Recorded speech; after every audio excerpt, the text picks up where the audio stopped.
চিলমারিতে বিয়ের দাবিতে প্রেমিকের বাড়িতে মামির অনশন। কুড়িগ্রামের চিলমারিতে বিয়ের দাবিতে প্রেমিকের বাড়িতে অনশন করছেন এক তরুণী, যিনি প্রেমিকের মামি হিসেবে পরিচিত।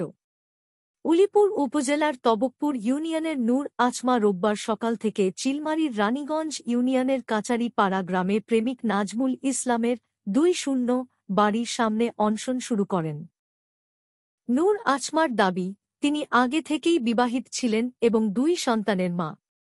তবে স্বামীর ভাগ্নে নাজমুল ইসলামের সঙ্গে তার গভীর প্রেমের সম্পর্ক গড়ে ওঠে।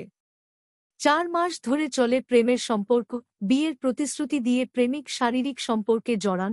ডিভোর্সের পরও নাজমুল বিয়ে করতে অস্বীকৃতি জানায়। সম্পর্ক ছিন্ন করে পালিয়ে যান প্রেমিক নাজমুল। ভুক্তভোগী নূর আচমার অভিযোগ, প্রেমিক তাকে বারবার বিয়ের আশ্বাস দিলেও শেষ পর্যন্ত সম্পর্ক বিচ্ছিন্ন করেন। অনশনরত অবস্থায় তিনি বলেন, বাচ্চা আছে? হ্যাঁ, 2টা বাচ্চা আছে। সেটা 2টাই ছেলে। বয়স কত? বয়স 6 বছর 2 মাস, ছোট ছেলের বয়স 3 বছর 2 মাস। কিভাবে আপনার সাথে সম্পর্ক হলো? ওই ছেলেটা আমার হলো স্বামীর বন্ধু ছিল।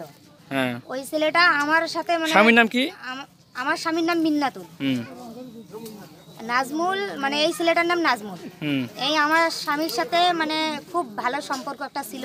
সম্পর্ক থাকতে থাকতে আমার সাথে মানে দৈনিক সম্পর্ক হয়ে গেছে। তারপর শারীরিক মানে সবকিছু হয়েছে।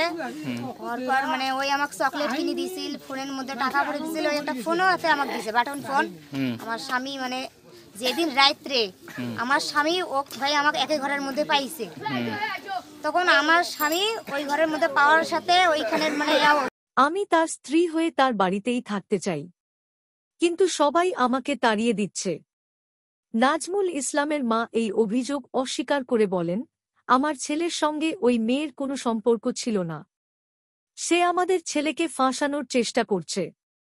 গ্রামবাসীর দাবি, নাজমুলের বিরুদ্ধে কোনো প্রমাণ না থাকায় আগের মিটিংয়ে তাকে ছেড়ে দেওয়া হয়েছিল। চিলমারি মডেল থানার ওসি মোশাহেদ খান জানান, এ বিষয়ে এখনও কেউ অভিযোগ দেয়নি। অভিযোগ পেলে তদন্ত করে প্রয়োজনীয় ব্যবস্থা নেওয়া হবে।